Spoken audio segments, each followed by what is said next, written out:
Okay, good evening, everyone. So again, welcome to another episode of Sequoia Lending commercial training for Wednesday night. So as I mentioned, I'm going to talk about different type of loan product that we offer. And it's very important for us to understand what they are. Some of them are very, very similar. Some of them are, totally different. So when we out there talking to our client, make sure that our clients submit the right scenario form for us so that we can price the loan together, understand what the client needs, and give them the proper funding. So, as I mentioned, a lot of the client coming in looking for working capital, but as a matter of fact, they are looking for funding to purchase an investment property. And we have client coming in here saying that, hey, I want to get a 1 to 4 unit investment property. And it turned out to be that they are looking for fix and flips. So what I'm going to do today is to do my best to go through all the products, probably not all of them, but the most important product that we have with Sequoia. Okay, so before we do that, hopefully everybody can see the screen right here. Before we do that, a few housekeeping. Number one, we do have a promotion this month. Okay, what is the promotion? We actually have two promotions. Number one, 1 to 4 unit investment properties. If you submit one to four 1 to 4 unit investment properties this month and close it somehow this year, hopefully in 30 days we can close. So on top of your commission, we pay you extra half point, meaning that, hey, if the loan amount is $200,000, on top of your commission, you get extra $1,000. You do the math. So there's no limit on how many you can submit. So let's go out there to focusing on 1 to 4 unit. Now, why do I want to focusing on 1 to 4 unit? And actually, 1 to 4 unit is actually the easiest loan that we can close. Normally, we can close in about 30 days. And with today's market, a lot of the people out there purchasing 1 to 4 unit investment property through a traditional bank, there are so many. There's a lot of issues out there, and using the agency loan. But coming into commercial lending using a business loan is a totally different story. Let me give you an example. Last week, we have we have a client that came to us. She's purchasing an investment property. And all of a sudden, her credit score dropped. So as far as I know, her credit score was at 700 when she applied for the investment property. By the time it goes to closing, the credit score dropped to below 600. That was 500 something. So now, of course, all of a sudden, everything changes. The interest rate changes, and she was lucky that she can still get a loan. But she came to us and asking us, hey, what can we do? There's nothing much we can do if she's using an agency loan. But however, if coming to a commercial loans like this, it's very easy for us to fix.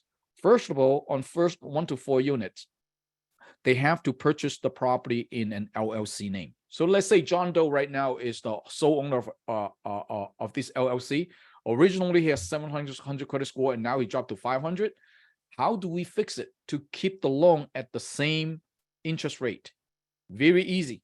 All John Doe needs to do is to add another person to the LLC, because you can have multiple person LLCs. So let's say he add another person onto that LLC, and that particular person has a credit score of 800. Now we can adjust the operating agreement.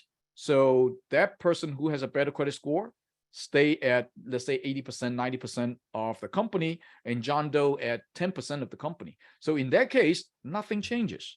Okay, so in that case, we do not even use John Doe's credit score. We use the, let's say Mary's credit score. So again, there's a lot of flexibility when you come into commercial lending. And that's why I would like you guys to go out there. If you really, really want to make a paycheck, yes, all those big deals are good, but 1 to 4 unit, it's our bread and butter. Okay, so go out there, look for something like this, and we can close this thing very, very quickly.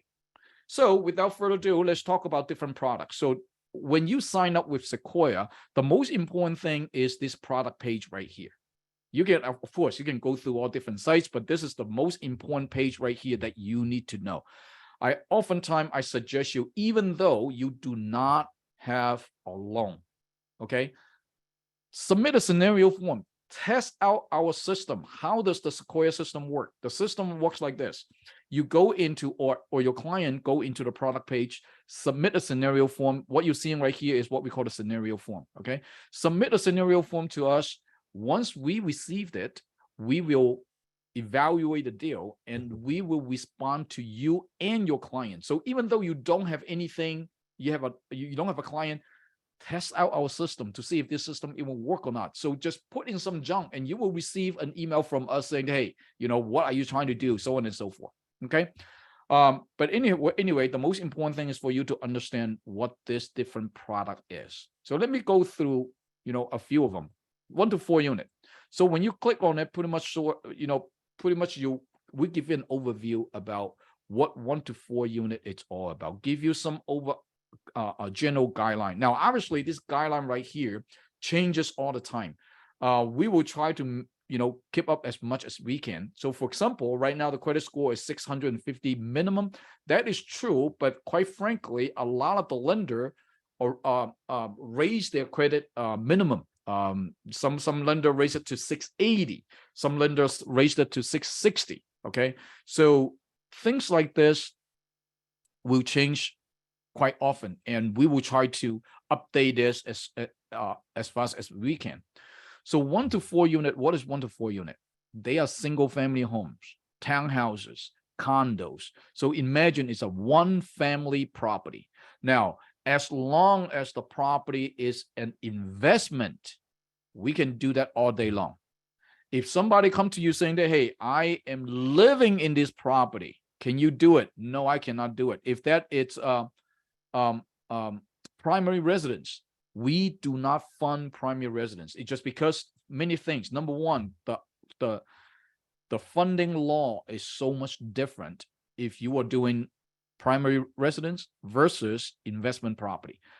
Most of our lender are commercial lenders, business loans, which means that they only fund investment properties. They do not fund primary residence. So remember that. Now, some of you might ask, okay, fine. I have a client that has a single family home. He lived in one of the room and he rent out the other rooms. Can you call that an investment property? No, we cannot. That is still a primary residence for that particular client. So we do not fund that. Now, the second reason that we do not fund it is because it does require you to have a license if you go out there to fund primary residence mortgage. So you do need to have a license for something like this, and that is not our business. Okay. Now, also, we have another scenario where, especially in California these days, in California, they have a lot of these things called ADU. Okay, ADUs. So there it's 2 houses on the same lot.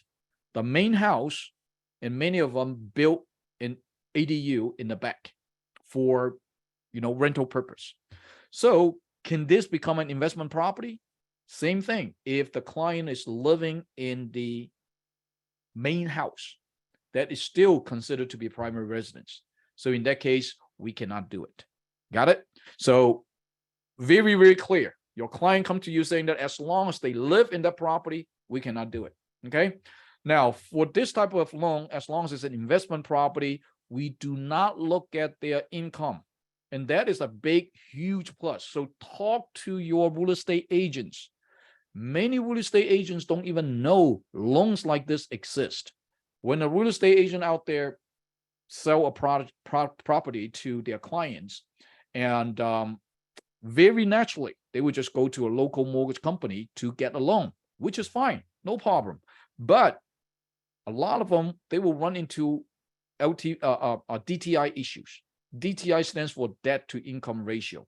So let's say, for example, if the client cannot provide income or the income is not high enough, they will not be able to do it. However, coming to commercial loan, we do not look at clients' income. Okay, we do not look at clients' income. All we look at is something called DSCR. We look at debt service coverage ratio. We want to see how much this property can generate rent. We look at the market rents. So as long as there's a market rent on it, and the market rent is, can cover the debt, we can fund it. So that is why when you come in here and when you click on apply now, right, you will see we ask for various different information. So what type of property is that, condo, duplex, so on and so forth. Now, the most important thing also we ask for is rent, okay, monthly rent. Now, monthly rent, if you don't know, ask the agent or ask the client. If they are buying a property like this, they would have an idea what would that monthly rent would look like. So it's very important for us to get that information so that we can calculate a DSCR. Now, the annual tax, if you do not know what it is, very easy. You can go to Zillow, or you can ask them to go to Zillow and check on the property record. You can pretty much estimate what the property tax looks like. Insurance, if you do not know the insurance, ask the agent or estimate it, what the insurance would be. So again, those are all the numbers that we need to know in order for us to provide you a rate and term. So that is what 1 to 4 unit it's all about. Now, also in every single form, you will see something like how many investment property do they own? Why do we ask that? It's because in commercial lending, experience count. The more experience you have, the better the rate and term would be. I give you an example. Let's say somebody that never owned anything. He does not own any primary residence. He's still renting, and now he wants to go out there to purchase an investment property. Can you do that? Absolutely. You can definitely do that. But however, many lender might limit you at 70% LTV because this is the first time you're doing investment property. But however, if you have 2 or 3 or 4, now obviously you can go up to as high as 80% on 1 to 4 unit, and your rate and term might be a little bit better. So experience count, and that is the biggest difference between commercial loan, business loan versus an agency loan. You go to a traditional mortgage company, if the investor has so many property already, if they have 5 property, 6 property, 7 property, get to a certain level, they're not able to get property anymore. Okay, so it's just because their DTI is getting much higher. But coming to us, we don't care about their DTI. We don't care about their personal income. So the more property they have actually is a plus. So that it's the 1 to 4 unit investment properties. Okay. The next one that we want to talk about also we're funding a lot is fix and flip.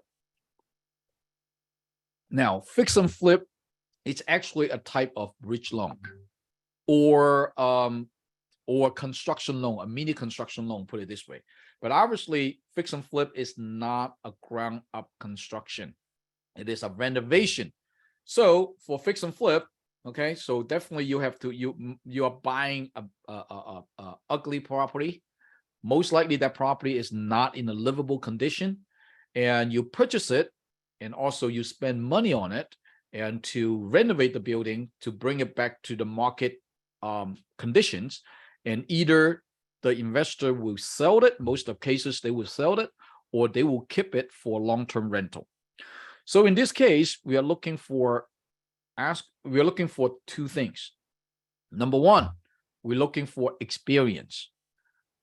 Again, the more experience that they have, the more fix and flip that they have done, the better the rate and term and interest rate would be. Now, normally we will look for last 36 months. Okay, last 36 months, how many deals that they have done. So if you click on apply, and one thing that you see right here, we're asking you for what is it? We have amount right here. Okay, total deals that you have completed in the last 36 months. Why do we want to do that? We want to see what kind of people we're dealing with, what kind of experience that they have. Okay, now obviously the more experience, the better it is. And also, hey, or if somebody's saying that, hey, I don't have any experience, this is my first time doing it, can you do it? Yes, you can still do it, but the requirement would be a little bit higher, meaning that, hey, they do need to see a credit score, much better credit score, perhaps, at least 680, or sometimes they want you to see a 700, so on and so forth. And your loan amount cannot be more than $500,000 for a lot of lenders because this is the first time that you're doing something like this. So there will be other conditions if this is the first time they are doing it. So our suggestion is that if a client is doing a fix and flip, okay, if they never done something like this before, it will be a good idea for them to partner up with someone else who has done a fix and flip before.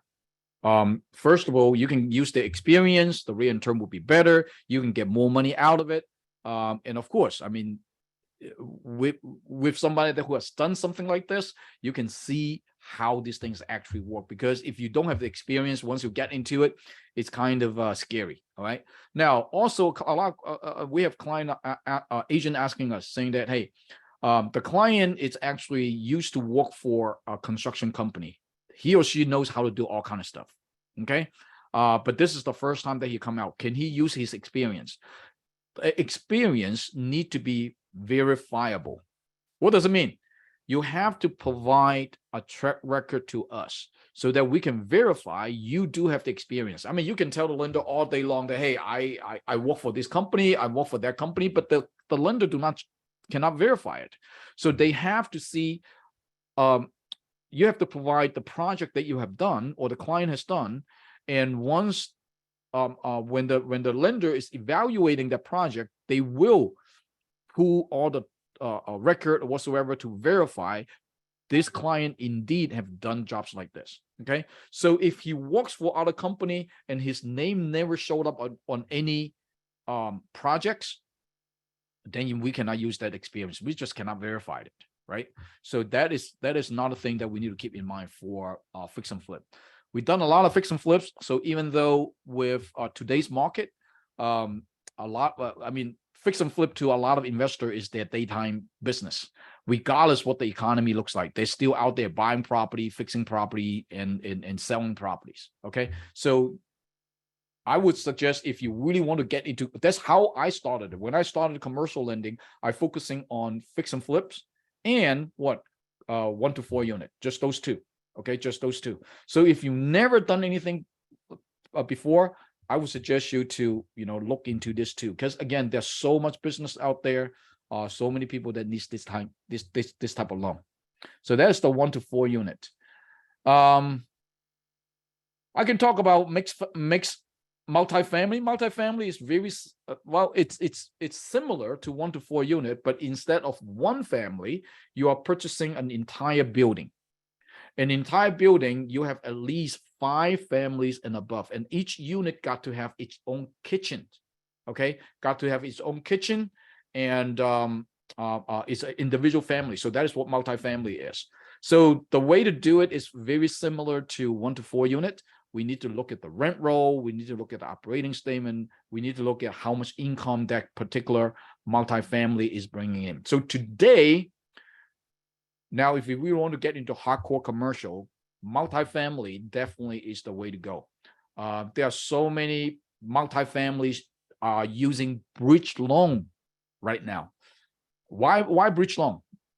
There are many different reasons. Perhaps when they purchase a multifamily, let's say there are 20 units. Perhaps when they purchase it, there's only 10 units is renting it out. They need to renovate the building to make the other 10 unit to be marketable or whatever the reason might be. So at that time, when they purchase the property, the property is not stabilized, meaning that not all the units are renting it out or they're not getting the market rent for it. So many clients will get themselves into a bridge loan. Okay, a bridge loan normally is a short-term loan between 12 months to 24 months. And many of them purchase multifamilies like this. Same thing with mixed use property, which is right underneath of it. After they purchase it, now they go in, they renovate the building, they paint it, do whatever they needed to do, and to I'm sorry about that. So after they purchase the property, they renovate the building and put the building back to the marketable condition. So now after 12 months, all these 20 units are actually all rented out. Okay, now he's getting market rent. So in this case, now he wants to refinance it to get a long-term mortgage or long-term loan. Absolutely. So we are also seeing a lot of bridge loan coming in also. So multifamily, mixed use, same thing in the same situation. Now, what is mixed use? Mixed use, just like the name, mixed use, commercial and residential. You have two different use for that same building. So in a lot of major cities, you see commercial on the first floor, right? And then you see residential on the second floor.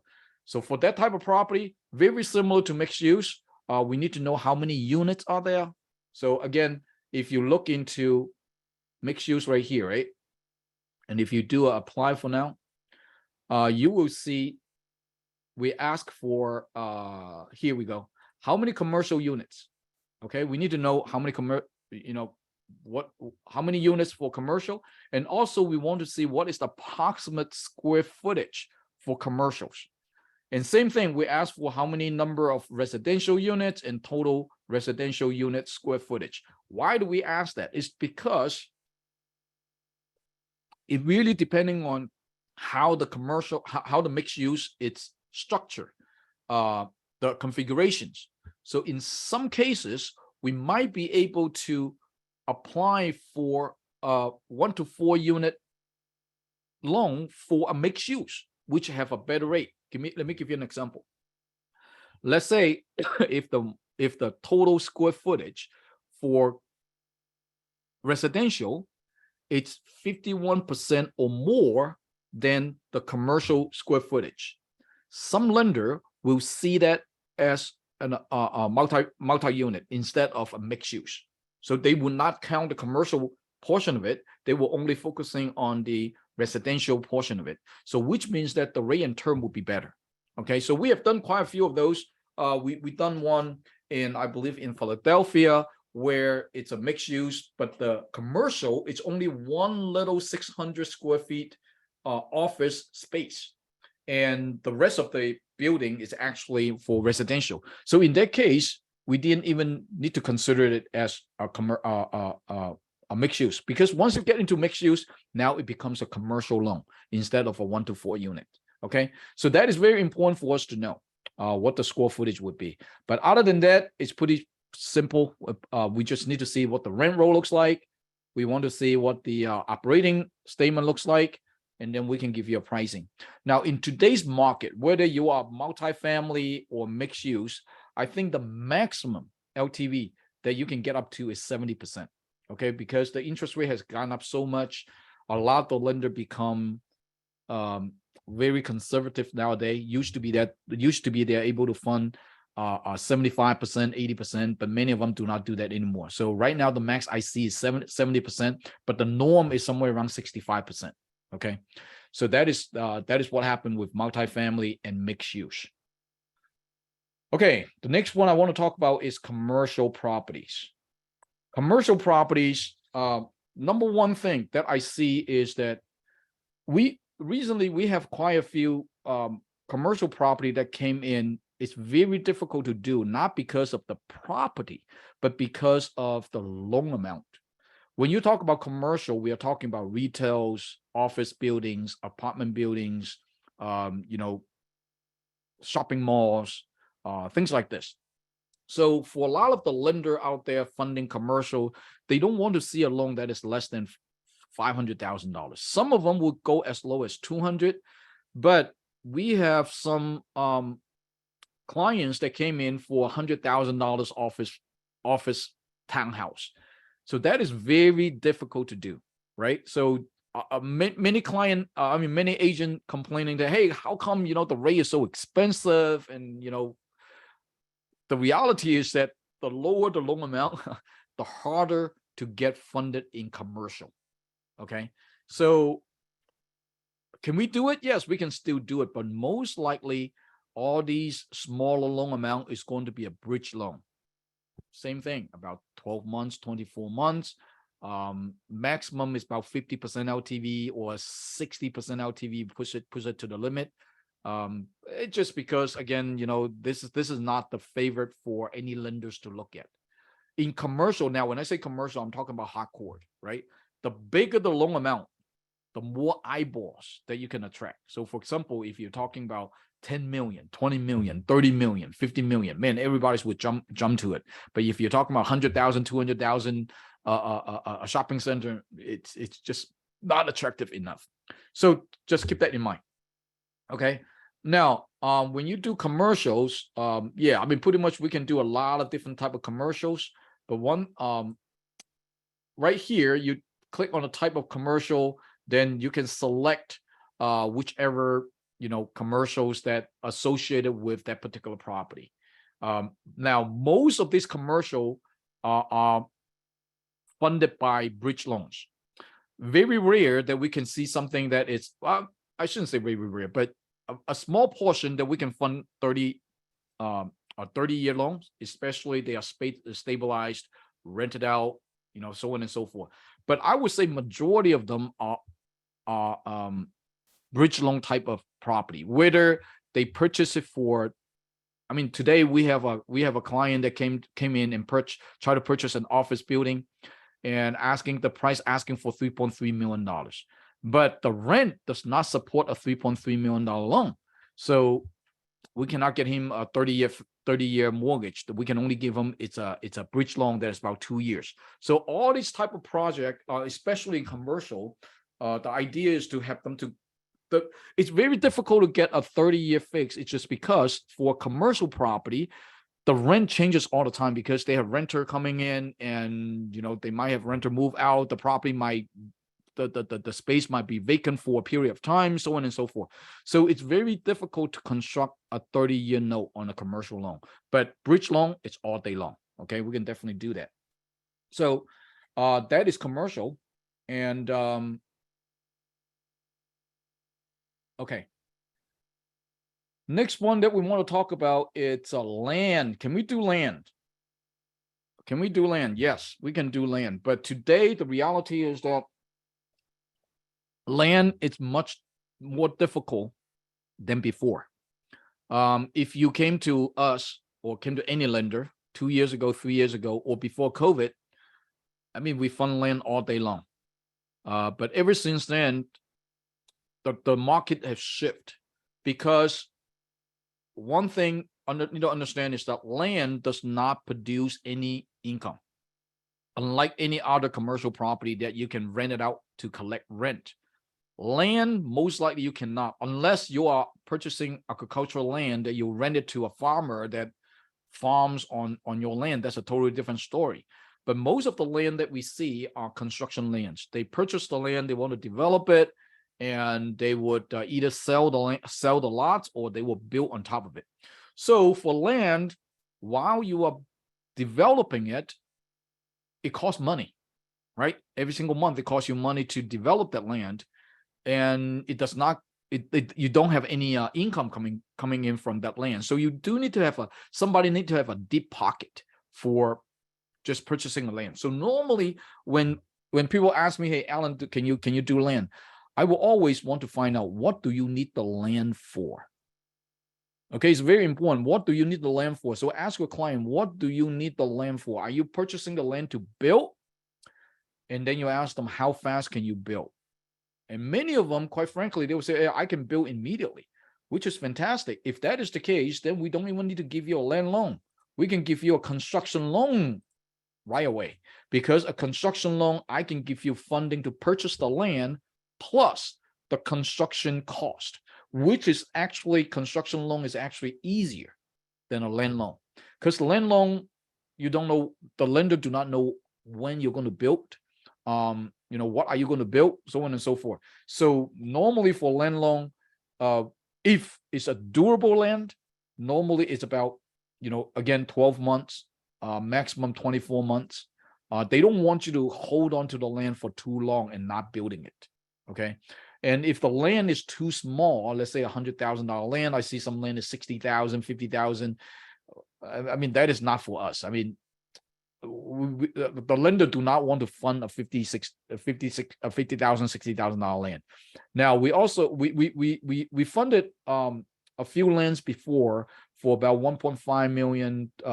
There's another one that we funded for about 2.3 million a few years ago. So in the millions of dollars, yes, it would be much easier to get funding for something like this. So just keep in mind one thing, guys. When you go out there to look for these loans, smaller loan, I'm talking about real estate, okay? Smaller loan, it's generally very difficult to do. And especially anything that is under $100,000, ask them to go to their local bank. Would be much better chance. For us, most likely we cannot cannot do it for that type of loans, okay?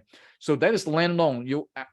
Land loan, you have different type of land, right? You have raw land and you have developed land.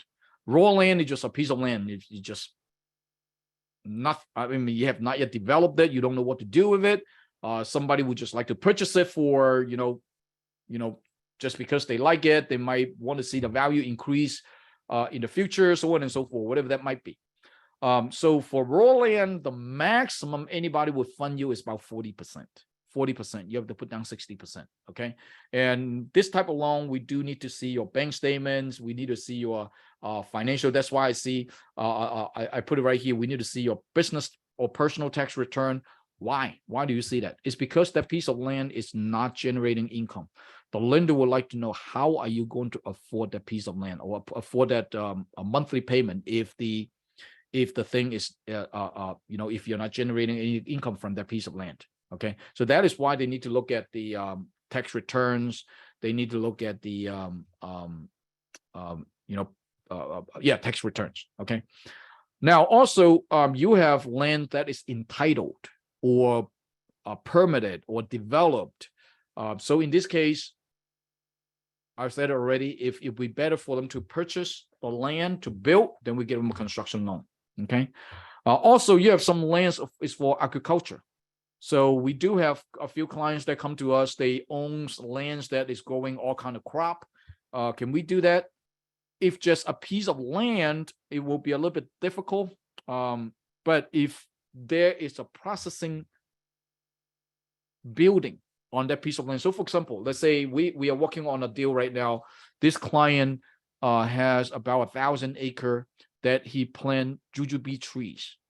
So he has a processing center on that piece of land that after he get all the jujubes, to collect all these things, he will go into the processing center to package it or whatsoever. So in that case, it will make things a lot easier than just a piece of flat land. Okay, so that is land. Construction. Believe me or not, we actually doing quite a bit of construction these days. Whether you're building a single family home or building renovation or value added. Right now, one of the biggest deal that we are working on, it's a $50 million deal. The gentleman already purchased a hotel and he want to convert that hotel into condos. So not condo, apartments. And then after that, and he would rent it out. So a lot of lenders like that kind of projects. So again, construction loans. We also have quite a bit of people that is funding, purchasing single family homes, purchase lands to build single family homes, things like this. So yes, we can definitely do that for construction. What we need to look for are a few things. Definitely construction, you do have to have experience. Construction is a little bit different than fix and flip. Fix and flip, you don't have experience, I can still fund you. Because fix and flip, you already have the building. You're not building the whole thing. You're just renovating the building. But ground up construction is totally different. You are getting a loan to build a house from ground up, that from nothing to a house, right? So the lender do require you to have experience in it. Now, what we run into is that there's a lot of builders out there that purchasing land, build the neighborhood, and then after that they sell. Fine, no problem with that. That is easy to do as long as they are a builder. But we do have quite a bit of clients that they are not a builder. They are investors. They purchase a piece of land and they want to build a house on it. After they build, either they want to live there or they want to sell. So in this case, because they are not a builder, obviously they have no experience to show. So they have to partner up with a builder. which means that the builder has to be a co-signer of that loan. Now, you might ask why. It's actually a protection to the client and also to the lender. So the lender do not want to see a situation like this where they funded the investor who is not a builder, and the investor hire a builder to come in here to purchase to start the ground up construction, and after halfway through, whatever reason, they might got into an argument or whatever reason, and the builder walk away, and now the client got a half-built house. What can he do? He has to go out there to look for another builder to come in here to finish the job. Now the new builder comes in saying that, oh, I mean, no builder would like to build on top of someone else's job, right? I mean, we all make sense. So the new builder most likely will come in saying that, okay, this is not right, that is not right, let's tear down the whole thing and let's rebuild the whole thing. Now it's going to be getting very, very messy. So the lender do not want to deal with something like this. So the builder has to be a co-signer of that loan in order for these things to go through. So there's no walk around. It has to be that way. Now, how do you structure it? It's totally between the two of them. The two of them can set up an LLC together, and where the investor owns 90% of the company, the builder owns 10% of the company, or whatever the percentage, we don't really care. So as long as we fund to that particular LLC and both the investor and the builder will sign on the loan, then we can fund. So that is the first thing, construction. I'm talking about single family home, okay? Also, we need to look at what do we call it? Construction budget. So if the neighborhood, the house value is about $500,000 and you want to build $1 million home right there, most likely it's not going to go. You need to build something that fit into the neighborhood. Now, if you're talking about much bigger project, like building a hotel, building a multifamily, building a mixed use, those are totally different. So that is something that we need to set up a three-way conference call with you and your client. And most likely, for big projects like this, we need to pull in our lender to understand the project also. Okay, so many of you, if you've been through something like this, you know what I'm talking about. So projects like this, it's not easy. But it's definitely exciting. If somebody that can come in with a $30 million, $40 million deal is definitely exciting. Okay. So that it's construction loan. Equity share. I think I need to do a training specifically on equity share to show you how it works. So currently right now, if you don't know what it is, you can come to this. You can click on apply now. And I think we have a little video right here to show you what equity share it's all about. So in a nutshell, what it is, it's not a loan. It's actually an investment from our investor with our homeowner. So for this one, it's only for 1 to 4 unit, no commercial, 1 to 4 unit, single family home, townhouses, condos, so on and so forth. So for this type of loan, this type of investment, what they do is they will look at how this property increased in value for the last 10 years. And based on that model, they project what this property will increase to 10 years from now. Okay. So after that, the investor is going to come in, tell the client saying, okay, fine, I'm going to give you X dollar amount of money. So let's say 100,000, 200,000, whatever that might be. And we invest in this property together. So for the next 10 years, there's no mortgage payment. No mortgage payment. Okay. No interest. No nothing. You can use the money to do whatever you need to do. And 10 years later, then the client needs to pay me back, or the investor back, according to the contract. So let's say, for example, the property value, today's value is $500,000. Okay. And the investor gave them $100,000. However you want to use it, I don't care. And now from that point on, the investor would say, okay, a $500,000 home, I'll give you a $200,000, I'll give you $100,000 cash, but 10 years later, I want to take back 30% of your house. just an example. So let's say 10 years later, that $500,000 home becomes $600,000. So now you need to pay them back 30% of that $600,000, which is $180,000. So that's how it works. Now, the good thing about something like this is that a lot of the business owner, they need capital, but let's say they're a startup, they just don't have the money to do it. They are, they don't have tax, they don't have tax returns, and they just cannot get a working capital. They cannot get any loan or whatsoever. So in this case, it would be a good idea for them to tap into the equity of their home and use that equity as a business working capital for them to start a business, whatever they wanted to do. And and they can use that money for free for the next 10 years. So there's no monthly payment pressure. There's no financial pressure for the next 10 years to pay back the loan, right? So 10 years later, now the value of the property goes up. You just need to refinance it, take out the money and pay them back. That's it. Now, what if the property goes the other side? So let's say $500,000 home, 10 years later, it become $300,000, for example. So yeah, I mean, they will take the loss together with you. So they will still take 30% of that 300,000, which is 90,000. Now they lose money, right?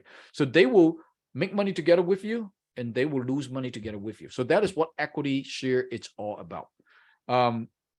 Not for everybody, but definitely it's an option for some of the clients. Okay. So those are all the products that on the real estate side of it. Right now it's 8:45 already. So instead of going through the working capital, so on and so forth, I want to stop right here and see if anybody have any questions or whatsoever, and we can, chat for a few minutes to see, what question that you have. And by the way, we do have another Zoom on every Saturday morning, every Saturday, 9 o'clock Pacific time and noontime Eastern Standard Time. So that session is for Q&A. Bring any questions that you have, come to our platform, come to our Zoom, and that is I listen to you.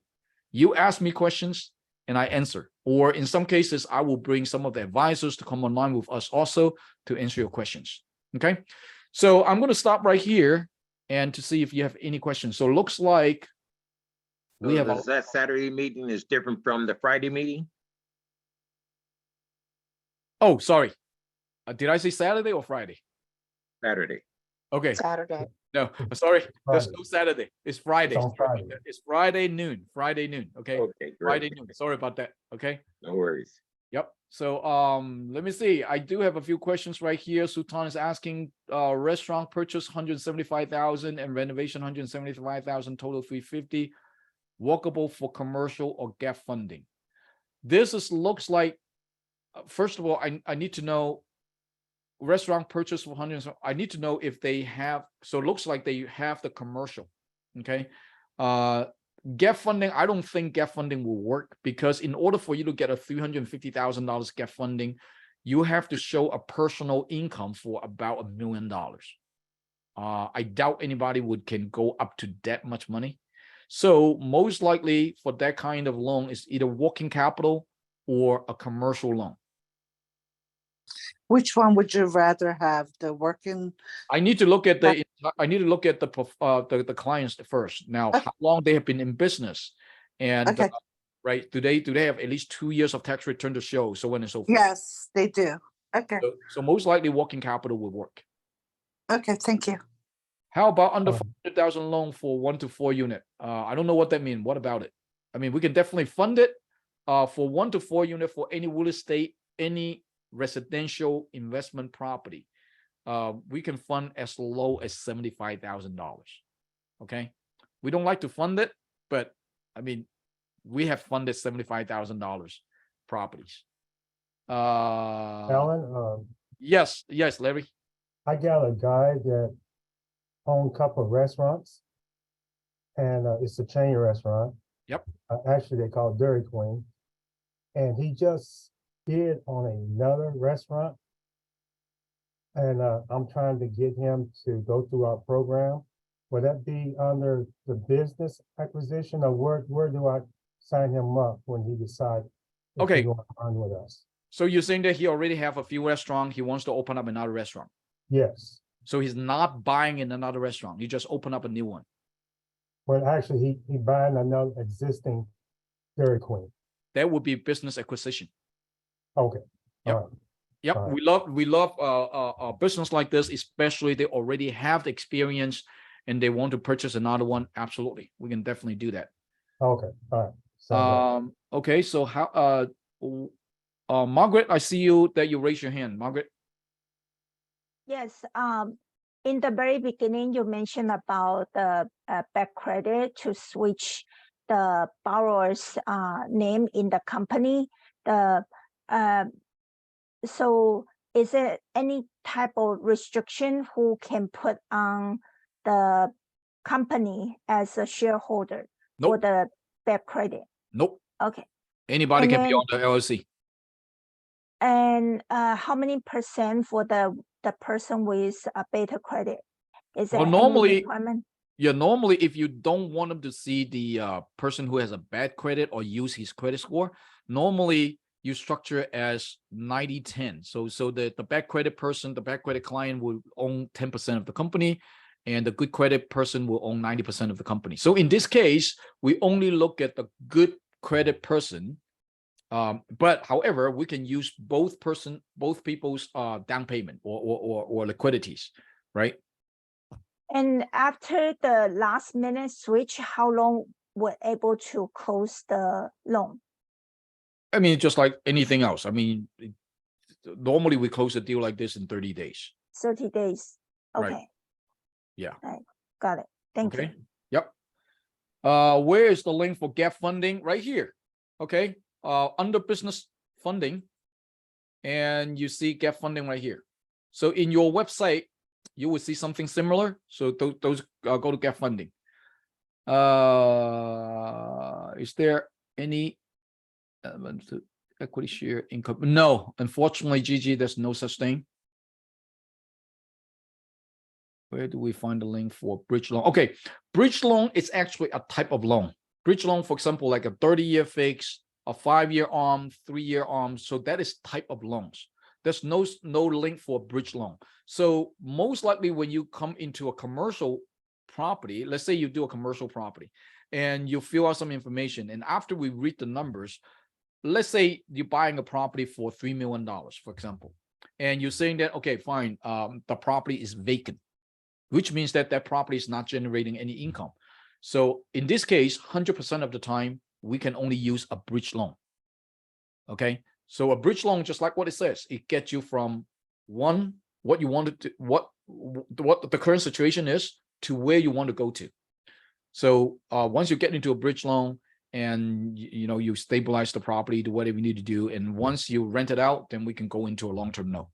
So a bridge loan, there's no such link. Okay. Looks like that's all the questions right here. Anyone else? I mean, I would love to chat with you guys. If not, well, bring your deal to Friday, and we can talk about all kind of deal. We can talk about why the deal doesn't work, and we can even share with you the case of some of the deals that we close. Why, how do we put them together and things like this. I mean, we can talk about one thing that I would love everybody to tell us is that what do you want to know? Okay, every single week, every single Wednesday, like this, we will just come up with topics that we think that will benefit you. But however, feel free to let us know. Send an email to support. Let us know that, hey, I want to learn about this topic. I want to talk about this topic, and then we can put the training together for you. All right. Anyone else? Alan, I got one more question. Yes, Larry. Yep. I just want to be clear on the DSCR, the debt service current ratio. What was that again? What is that? Debt service coverage ratio. So that is telling DSCR telling the lender what is the cash flow of that property or that business. Okay. So that's all we looked flow. at. Yep. Okay. So that is actually the most important word that you need to learn to speak in commercial language, right? Okay. So when you go out there and talk about DSCR, that is what most lender will look for for any properties. Now, of course, there are property that is cannot do DSCR. And in that case, then we need to do a bridge loan because it does not come in there's no income coming in. You cannot do a DSCR, right? Thanks. Okay. All Okay, right. guys. So again, that's all I have for you guys. I apologize one more time that our advisor Tyrone cannot be here today. So I will circle back with him and hopefully next week, and he can come back and talk about get funding for the second part. All right, guys. Thank All right. you. Thank you so much. Yep. Appreciate Fill up the Good night. pipeline, and I Thank see you, you Alan. Friday. I see you Thank you, Friday. Alan. Okay. See you All right, Friday. Thank you. Bye-bye. Bye. Thank you, Ellen. Thank you so much. Have a great night, everyone. Bye bye. Thanks, Alan. Bye-bye.